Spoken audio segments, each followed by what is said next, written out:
আমাদের এলাকায় বলে কাক বেশি ডাকলে নাকি মানুষ মারা যায়। একথা কতটুকু সত্য? মেয়েরা যদি বাসায় গেঞ্জি পরে নামাজ পড়ে তাহলে নামাজ হবে কিনা? প্রত্যেক নামাজে সূরা ফাতিহার সাথে সূরাতুল ইখলাস পড়ি তাহলে কি আমার নামাজ হবে? আমার বিয়েতে কাবিন উসুল হিসাবে যে স্বর্ণ দেওয়া হয়েছিল তা আমাকে আর দেয়নি আমার শাশুড়ি। এটা কি ঠিক হয়েছে সম্পর্কে বলবেন? কি আমল করলে নিজেকে গুনাহ থেকে দূরে রাখতে পারবো? আমি বাহিরে অফিসে মানুষের সাথে চলার সময় বাহিরের বিভিন্ন খাবার খাই যা থেকে আমার পরিবারের অন্যান্য সদস্যরা বঞ্চিত হয়।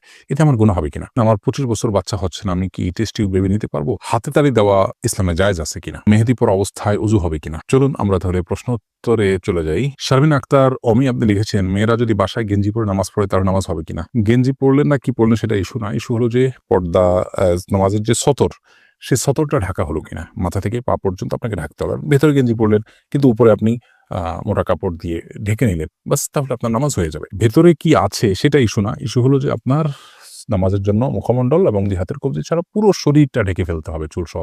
সেটা আপনি করেছেন কিনা কোনো কাপড় দিয়ে? এরফানুল হক ভূঁইয়া লিখেছেন, আমি ফজর নামাজ জামাতে পড়তে পারি না। অনেক সময় সঠিক সময়ে পড়তে পারি না, কাজা পড়তে হয়।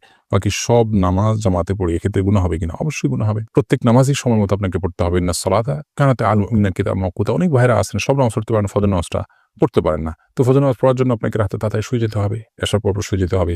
দ্রুততার সাথে শুয়ে পড়তে হবে এবং ওঠার জন্য যত রকম উপায় আছে সব অবলম্বন করতে হবে। নামাজি মানুষদের সাথে থাকতে হবে। তাদের সহযোগিতা নিতে হবে, তারা যেন রেখে দেয়।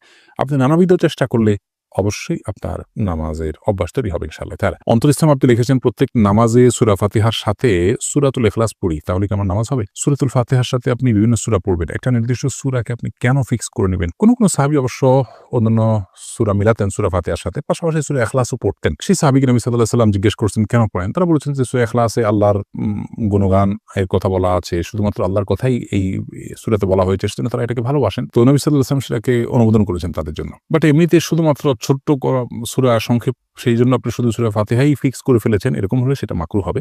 বরং আপনার একাধিক সূরা জানা থাকলে একেক সময় একেকটা পড়ার চেষ্টা করতে হবে। সামিল সরকার সোয়াদ আপনি লিখেছেন, মেহেদি পরা অবস্থায় ওযু হবে কিনা? হ্যাঁ, অবশ্যই হবে। মেহেদি পরার কারণে ওযুর কোনো ক্ষতি হবে না।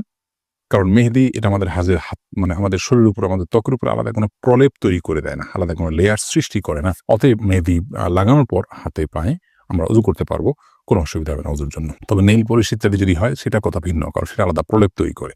আর মেহেদির ক্ষেত্রে একটা কথা আমাদেরকে জেনে রাখতে হবে যে বাজার থেকে যে আর্টিফিশিয়াল মেহেদি পাওয়া যায় সেগুলো আমরা লাগালে ওযু হবে কিনা? এর উত্তর হলো সেগুলো লাগালেও আমাদের হাতে পায়ে ওযু করতে পারবো আমরা, গোসল হবে, ওযু হবে।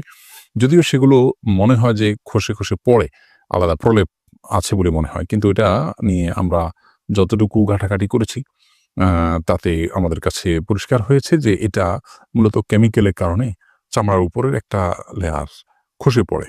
এটা আলাদা কোনো আবরণ নয় যেটা ত্বকের উপরে তৈরি হয়। অতএব আর্টিফিশিয়াল যে মেহেদি বাজারে পাওয়া যায়, ব্যাটারি মেহেদি ইত্যাদি, সেগুলো ব্যবহার করলে ওযু হয়ে যাবে, গোসল হয়ে যাবে ইনশাআল্লাহ তাআলা। আব্দুল্লাহ গালিব আপনি লিখেছেন, আমি বাহিরে অফিসে মানুষের সাথে চলার সময় বাহিরের বিভিন্ন খাবার খাই যা থেকে আমার পরিবারের অন্যান্য সদস্যরা বঞ্চিত হয়। এতে আমার গুনাহ হবে কিনা? আপনি বাইরে যখন অফিসে মানুষের সাথে চলার সময় বিভিন্ন খাবার খান, এটার সবগুলোতে পরিবারের সদস্যদেরকে অংশগ্রহণ করাতে হবে এমন তো বাধ্যবাধকতা নেই। আপনি যদি ইচ্ছাকৃত তাদেরকে বঞ্চিত করানোর নিয়ত না থাকে বা তাদের হক আদায় না করে আপনি বাইরে, বাইরে অনেক বেশি ভোগ করেন, তাহলে সেক্ষেত্রে ভিন্ন বিষয়। বাট তাদের জন্য বাজার-ঘাট আপনি যথারীতি করছেন আর বাইরে আপনি খাচ্ছেন, এর কারণে আপনার কোনো গুনাহ হবে না এবং প্রত্যেকটা খাবারেই তাদেরকে শরিক করতে হবে এমন কোনো বাধ্যবাধকতাও কিন্তু নেই। তৌসিফ আহমেদ ইউসুফ আপনি লিখেছেন, কি আমল করলে নিজেকে গুনাহ থেকে দূরে রাখতে পারবো? গুনাহ থেকে দূরে রাখার জন্য সবচেয়ে বড় আমল হলো গুনাহের পরিবেশ থেকে দূরে সরা। অর্থাৎ যে জায়গায় গেলে গুনাহ হবে, যে মানুষদের সাথে থাকলে গুনাহ হয়, সেখান থেকে সরে আসতে হবে। এটা হলো মূল বিষয়। পাশাপাশি আপনার আল্লাহ তাআলার কাছে পানাহ চাইতে হবে। গুনাহ মুক্ত থাকার জন্য আল্লাহর কাছে দোয়া করতে হবে। আল্লাহ যেন গুনাহমুক্ত থাকার তৌফিক দান করেন। গুনাহগার এবং খারাপ মানুষদের সংস্রব থেকে বেরিয়ে আসতে হবে। সেই চেষ্টাগুলো অব্যাহত রাখতে হবে। ইনশাআল্লাহ বিইذনিল্লাহ তাহলে গুনাহ থেকে মুক্ত থাকা সহজ হবে। আর আগের গুনাহগুলো থেকে তওবা করতে হবে। তাহলে নতুন করে গুনাহ থেকে বাঁচা সহজ হবে ইনশাআল্লাহ বিইذনিল্লাহ। মারুফ হাসান লিখেছেন, হাতে তালি দেওয়া ইসলামে জায়েজ আছে কিনা? দেখুন, আনন্দ প্রকাশের জন্য আমরা অনেকে হাতে তালি দিয়ে থাকি। হাতে তালি দেওয়া এটা ইসলামের শরিয়ার দৃষ্টিকোণ থেকে প্রশংসনীয় কোনো কাজ নয়। তবে মেয়েরা ইমামের সাথে যখন জামাতে সালাত আদায় করবেন, পেছন থেকে লোকমা দেওয়ার জন্য তারা এইভাবে হাতের পিঠ এবং অন্য হাতের তালুতে আঘাত করে তারা ইমামকে সতর্ক করবে।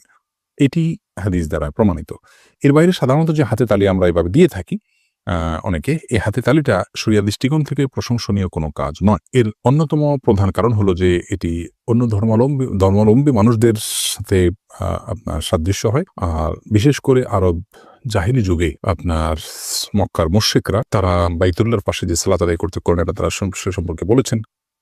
সেটা ছিল তাদের মুকা এবং তসবিহ অর্থাৎ হাতে তালি দেওয়া এবং শীষ দেওয়া এটা দিয়ে তারা ইবাদত করত। তো একজন মুসলমান হিসেবে আমরা কাউকে সাহস দেওয়ার জন্য মাশাআল্লাহ বলবো, আমরা অন্য কোনো ভাষায় অন্য কোনো শব্দ দিয়ে তাদেরকে আমরা উৎসাহ দিতে পারি, কিন্তু হাতে তালি দেওয়া এ শরীরের দৃষ্টিকোণ থেকে প্রশংসনীয় কাজ না। কিন্তু কেউ যদি হাতে তালি দেন এতে হারাম হবে, ব্যাপারটা ওই পর্যায়েরও কিন্তু না। গুড থটস আইডি থেকে আপনি লিখেছেন, আমার বিয়েতে কাবিন রসুল হিসাবে যে স্বর্ণ দেওয়া হয়েছিল তা আমাকে আর দেয়নি আমার শাশুড়ি, এটা কি ঠিক হয়েছে সম্পর্কে বলবেন? অবশ্যই অন্যায় হয়েছে, জুলুম হয়েছে। আপনার শাশুড়ি আপনাকে যে মোহর বাবদ যে স্বর্ণ উসুল লিখার পরও সেটি দেননি, সেটি তিনি আত্মসাৎ করেছেন বলে বিবেচিত হবেন এবং গুনাহগার হবেন। আপনি এটি আদায় করার মতো কোনো সুযোগ আপনার থাকলে অবশ্যই আপনি সেটা আদায় করতে পারেন, সেটা আপনার রাইট। তামান্না আপনি লিখেছেন, আমার ফুফু মারা যাওয়ার আগে ওসিয়ত করেছেন বাবার বাড়িতে কবর দিতে, ওনার ছেলে মেয়ে দেয় নাই, এখন ওনার কবর নিচের দিকে দেবে যায়, এটা কি ওসিয়ত পূরণ না হওয়ার কারণে এখন করণীয় কি? না, এটার সাথে ওসিয়ত পূরণ না হওয়ার কোনো সম্পর্ক নেই। মৃত ব্যক্তি যদি কোনো ওসিয়ত করেন আর সেটা যদি ভ্যালিড ওসিয়ত হয়, ভালো বা বৈধ ওসিয়ত হয় শরীরের দৃষ্টিকোণ থেকে, তাহলে সেই ওসিয়ত পূরণ করাতে কোনো অসুবিধা নেই। আর যদি সেই ওসিয়তের শরিয়া দৃষ্টিকোণ থেকে সেই ওসিয়তের বৈধতা না থাকে বা সঠিক ওসিয়ত না থাকে, তাহলে সেক্ষেত্রে সেই ওসিয়ত পূরণ করা আবশ্যক নয়। কিন্তু ওসিয়ত পূরণ করা না করার সাথে কবর ডেবে যাওয়ার কোনো সম্পর্ক নেই। এই কবরকে যাতে ডেবে না যায় তার জন্য ব্যবস্থা গ্রহণ করা যেতে পারে। আর যদি এটা কবর ভেঙে নদী ইত্যাদিতে বিলীন হয়ে যাওয়ার আশঙ্কা থাকে, সেগুলো এটাকে স্থানান্তর করে কোনো কবরস্থানে নিয়ে দাফন করতে হবে। এরপরে ইসা রুহুল্লাহ আইডি থেকে আপনি লিখেছেন, আমার বয়স এখন 24, আমি মনে করি গুনাহ থেকে বেঁচে থাকার জন্য আমার এখন বিয়ে করা জরুরি, কিন্তু আর্থিক সঙ্গতি বা বাবা মায়ের আগ্রহ নেই, এখন আমার করণীয় কি? ইসা, বাবা মাকে আপনার বিবাহের প্রয়োজনীয়তা অন্য কাউকে দিয়ে বোঝানোর চেষ্টা করতে পারেন, এলাকার মানুষরা বা অন্যদের সহযোগিতা নিতে পারেন। আর আপনিও নিজে উপার্জনের জন্য চেষ্টা করুন, ক্ষুদ্র থেকে ক্ষুদ্র কোনো উপায় থাকলেও আপনি সেটা চেষ্টা করুন। এবং সেই সাথে তৃতীয়ত আপনার জন্য পরামর্শ হলো, গুনাহের পরিবেশ থেকে বাঁচার চেষ্টা করুন। আপনি মেয়েদের সাথে সংস্রব, তাদের সাথে সম্পর্ক, এগুলো থেকে আপনি দূরে থাকুন, তাহলে ইনশাআল্লাহ বিদিনল্লাহ আপনার গুনাহমুক্ত জীবন রাখা সহজ হবে। জেসমিন আলম আপনি লিখেছেন, আমার 25 বছর বাচ্চা হচ্ছে না, আমি কি টেস্ট টিউব বেবি নিতে পারবো? টেস্ট টিউব বেবি নেওয়াটা অনেক শর্ত সাপেক্ষে জায়েজ। এর ভিতরে অন্যতম প্রধান শর্ত হলো যে স্বামী স্ত্রী পরস্পরের আপনার ডিম্বাণুশীকরণে হতে হবে, অন্য কারোটা হতে পারবে না। দ্বিতীয়ত হলো, এটা করতে গিয়ে হস্তমৈথুন অথবা পরপুরুষ বা পরনারী তাদের কাছে আপনার পর্দাহীনতা বা সতর্কহীনতা যেটা সেটা হতে পারবে না। এরকম বিভিন্ন শর্ত সাপেক্ষে যদি স্বামী স্ত্রী পরস্পরের ডিম্বাণু শুক্রাণু সংগ্রহ করা যায় এবং টেস্ট টিউব বেবি নিতে চান, তাহলে সেক্ষেত্রে নিতে পারেন। অনেকগুলো শর্ত আছে এক্ষেত্রে। আরিয়ান খান নাহিদ আপনি লিখেছেন, আমাদের এলাকায় বলে কাক বেশি ডাকলে নাকি মানুষ মারা যায়, একথা কতটুকু সত্য?